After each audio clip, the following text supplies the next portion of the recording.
Let's get one thing straight. This is not about being petty. This is about power. Because when someone with an avoidant attachment style walks out of your life, they don't just leave, you're left questioning your worth, your voice, your truth. And I'm here to tell you that ends today. You don't get revenge by chasing, crying, or collapsing.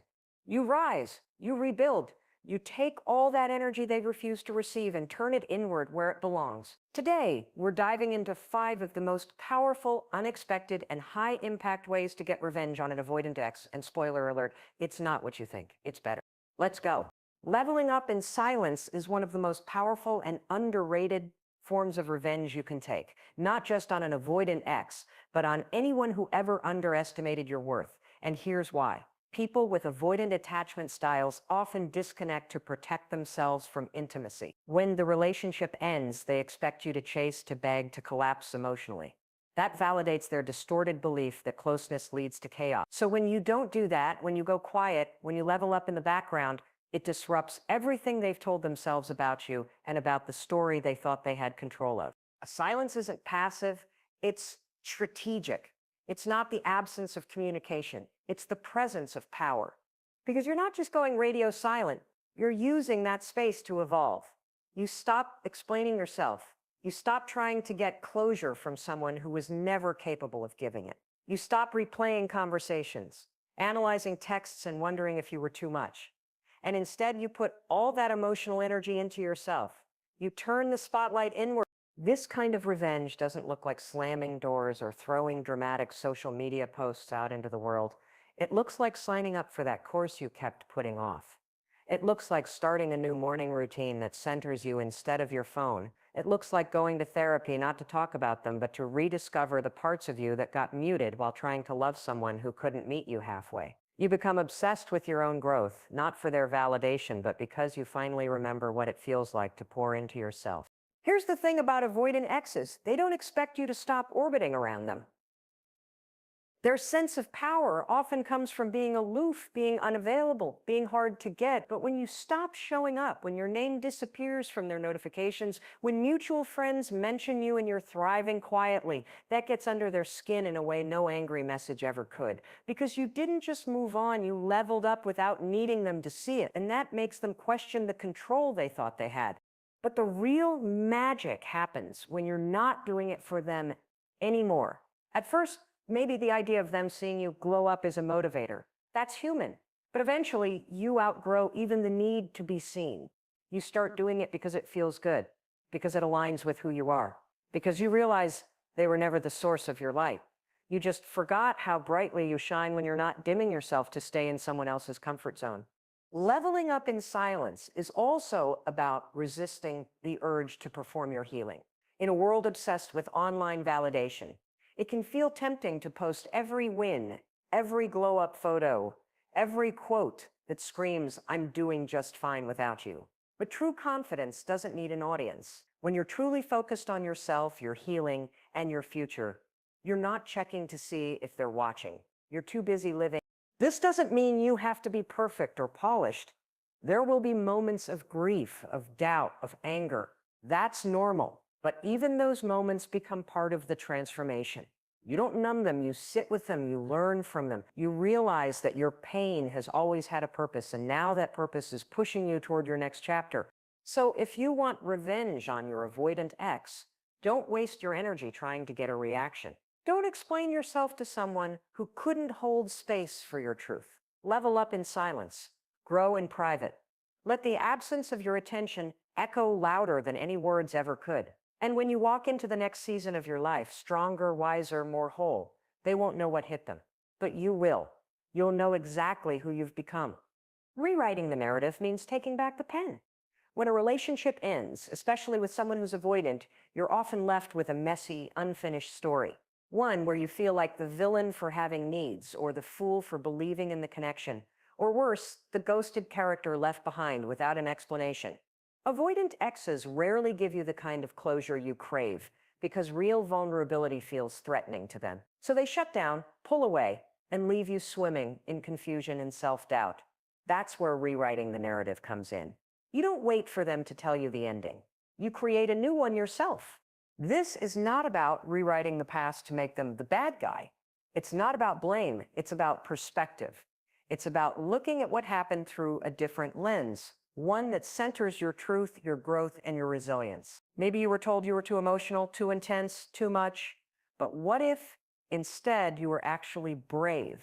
Brave enough to show up with your heart open, brave enough to ask for connection, brave enough to love fully, even when it wasn't fully returned. That's not weakness, that's strength. And the more you recognize that, the more the old story where you were the one who messed everything up starts to fall apart. Rewriting the narrative is a conscious decision to shift from shame to self-respect. It's about identifying the limiting beliefs that took root during the relationship, like I'm hard to love, or I need to tone myself down to keep someone, and pulling them out by the root. You stop asking, what's wrong with me? And you start asking, what did I ignore in order to be chosen? You start realizing that love isn't real unless it's reciprocal, and that you were never asking for too much. You were just asking the wrong person.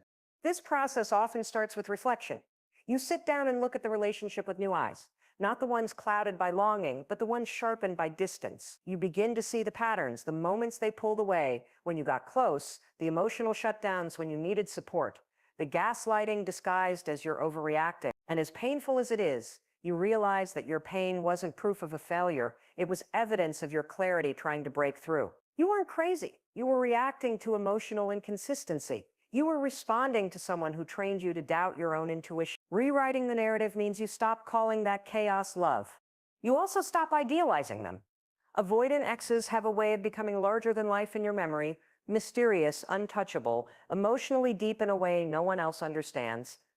But a lot of that mystique is projection. When someone gives you breadcrumbs, your brain works overtime to build a feast out of it. You start romanticizing their potential instead of recognizing their reality. Rewriting the narrative means seeing them for who they were, not who you hoped they'd become. It means stripping away the fantasy and facing the facts. Did they meet your needs? Did they communicate with you openly? Did you feel safe, seen, and valued? If not, then the story you're telling yourself needs a serious rewrite. Another powerful part of rewriting the narrative is giving your future self a new role. Instead of being the person who was left, you become the person who walked away from something that wasn't right. Instead of being the broken-hearted one, you become the rebuilder, the one who learned, the one who transformed. You don't stay stuck in a loop of waiting and wondering. You get up, you take your story in a new direction, you stop making it about them, and you start making it about you, your healing, your evolution, your truth. The most beautiful thing about rewriting the narrative is that you don't need anyone else's permission to do it. You don't need their apology. You don't need their acknowledgement. This is your process, your power, your story. And once you reclaim it, you stop living in reaction to what happened. You start creating what happens next. Because the most epic revenge isn't about rewriting their view of you. It's about rewriting your own. And once you do that, everything changes. Glowing up physically and emotionally after a breakup, especially one with an avoidant ex, is about reclaiming every part of yourself that got buried in the relationship. Because let's be honest, being with someone who keeps you at arm's length can take a toll. You start shrinking yourself to avoid triggering their distance. You second guess your feelings. You walk on eggshells, hoping that if you just become more chill, more low maintenance, more easy, they'll finally let you in. That kind of emotional gymnastics drains you slowly but deeply. And when the relationship ends, it can leave you feeling like a shell of the person you were.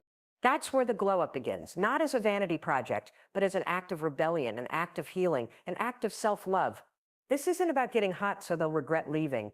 It's about coming home to yourself. It's about saying, I may have forgotten who I was for a while, but I'm done with that now.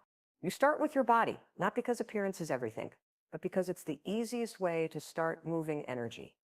After emotional numbness, physical movement wakes something up inside you. So maybe you sign up for a new workout class. You get back into running or dancing or hiking, something that reminds you what it feels like to be alive in your body, not just stuck in your head. You feed yourself real food, drink more water, get better sleep, not for aesthetics, but for vitality. Because when you feel good physically, your energy shifts. Your posture changes. You walk into rooms differently. You start radiating a presence that says, I've returned to myself. And as your physical glow grows, the emotional glow follows.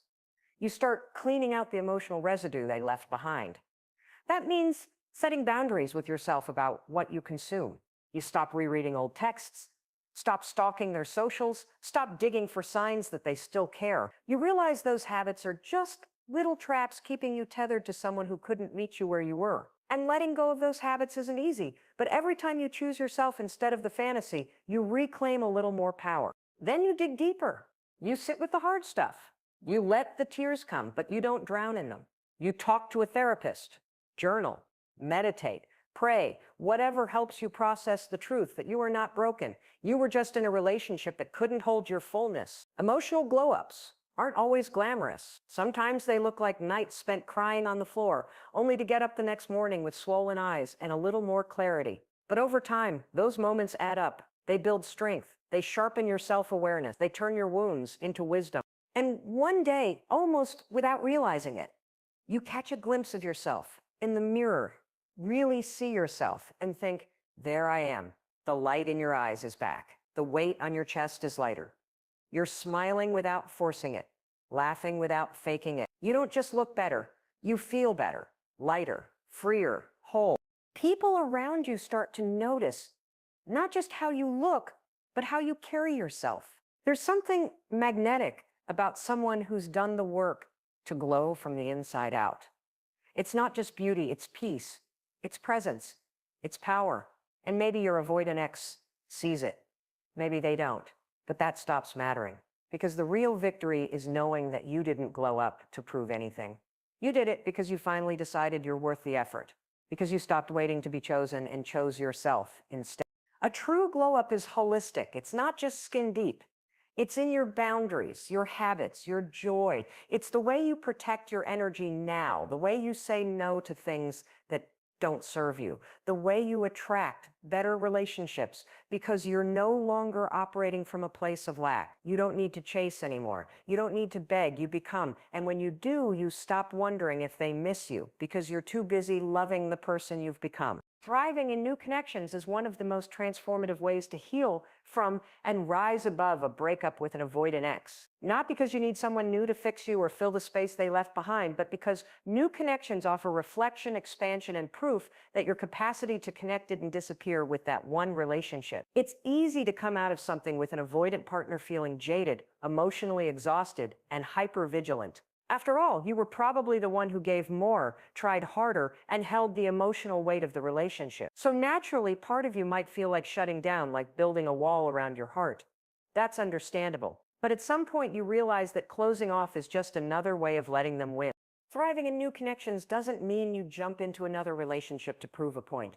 It means you open yourself carefully, intentionally, to people who meet you with the same energy you bring.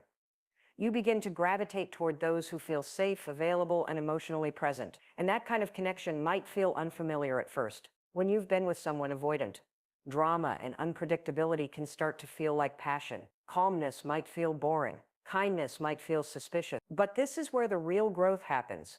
When you begin to understand that safety isn't dull, it's sacred. You start to crave presence instead of pursuit. You start to desire peace over potential.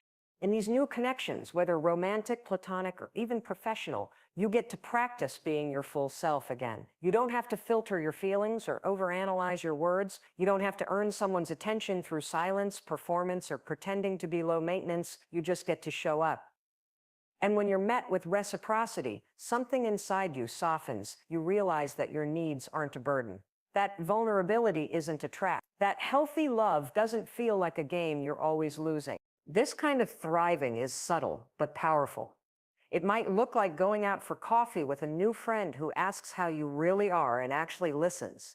It might be someone who texts back consistently, follows through on plans, or just shows up for you in small but meaningful ways. Every time you experience a connection like that, it rewires your nervous system. It starts to teach you a new standard. You stop chasing the high of emotional unavailability and start honoring the beauty of mutual respect. And over time, you begin to trust yourself again. That might be the most powerful part, because thriving in new connections isn't just about trusting other people. It's about learning to trust your own judgment, your own intuition. You can look back on the relationship with your avoidant ex and say, yes, I got hurt. Yes, I missed the signs, but now I know better. And I'm not ashamed of that chapter. I'm grateful for what it taught me. That shift in mindset is what turns pain into wisdom. That's when the glow up goes from surface level to soul deep. What's also beautiful about this stage is that it's no longer about revenge. It's about reality. The reality that life moves on, and so do you. That there are people out there who are ready to meet you with open arms without the walls. That your story didn't end with your avoidant ex. It evolved. You grew. You changed. And now you're not just surviving, you're thriving. Not because someone new came in and saved you, but because you opened yourself up to the possibility that love, real love, could feel completely different than what you once accepted. So you thrive, you connect, you let life surprise you. And maybe, just maybe, while you're out there living, laughing, and loving without apology, your ex sees you, really sees you, and realizes what they lost. But by then, it won't matter, because you'll be too busy building something real with people who never made you question your worth in the first place. And that, more than anything, is the sweetest revenge. Letting indifference be loud is one of the most profound and often misunderstood forms of revenge you can embody after a breakup with an avoidant ex. It's a paradox in many ways, because it's not about showing off or making a scene. It's about mastering the art of caring so little about what they think or do that your very calmness becomes its own kind of power.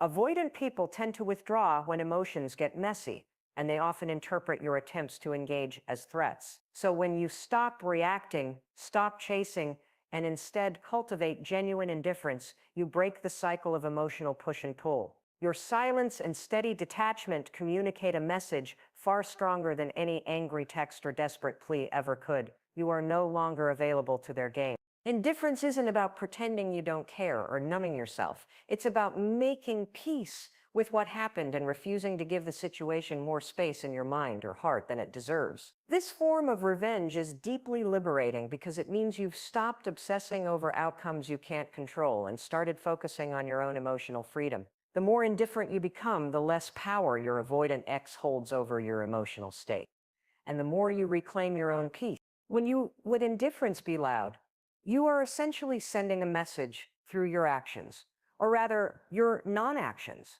You stop looking at their social media profiles, stop waiting for them to respond, and stop creating scenarios in your head about what might have been. You live your life as if they are a distant memory, not a looming presence.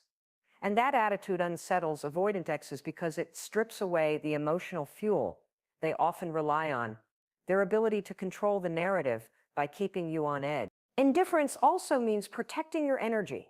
It means you no longer waste time and emotional bandwidth on someone who chose to avoid intimacy rather than confront it. When you stop caring enough to be hurt by their absence or rejection, you open the door to new possibilities. You create space in your life for relationships that are grounded in respect and availability, not confusion and avoidance. This indifference isn't cold or bitter, it's quiet strength. It's knowing that you are enough on your own and that you don't need to chase someone who never truly wanted to stay. One of the most empowering aspects of letting indifference be loud is how it shifts your internal dialogue. Instead of asking, "Why didn't they want me?" or "What did I do wrong?" you begin to say, "Their choice doesn't define my worth, and I'm choosing peace over pain." This reframing is crucial because it breaks the cycle of emotional dependency that avoidant exes often unintentionally foster. When you stop trying to fix the unfixable or earn the unearned, you regain your dignity. And here's the kicker. This loud indifference is often the hardest thing to achieve because it requires true emotional maturity and self-awareness. It means you've processed the hurt, you've grieved the loss, and you've decided to move on, not out of spite, but out of self-respect. You're no longer emotionally tethered to someone who consistently made themselves unavailable. Instead, you walk away with your head held high, your heart intact, and your future wide open. People might mistake indifference for apathy, but it's anything but. It's a conscious choice to invest your time and energy where it truly matters, into yourself and into people who reciprocate your care. And the more authentically indifferent you become, the more magnetic you get. Because there's something undeniably attractive about a person who knows their worth and refuses to settle for less. In a way, letting indifference be loud is the ultimate form of respect for yourself and for the reality of the relationship you had. It acknowledges that some people are simply not capable of the kind of connection you deserve, and that's okay.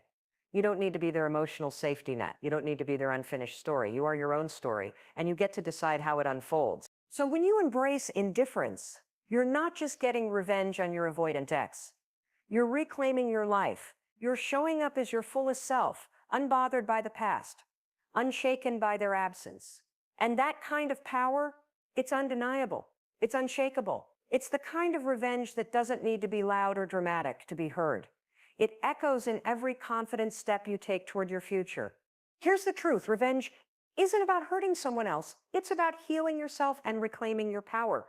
When you've been left by an avoidant ex, it's easy to get stuck in the pain, the questions, the what ifs, but real strength comes from what you do next. Whether it's leveling up quietly, rewriting your story, glowing up inside and out, thriving in new, healthier connections, or mastering the power of indifference, each step is about choosing yourself over the chaos they left behind. You don't need their validation. You don't need their apology or explanation. Your worth isn't tied to their availability or absence.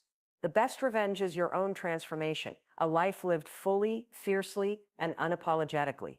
So go ahead, rise above, shine bright, and let your life be the loudest message of all. Because in the end, the most powerful comeback is simply becoming the best version of you.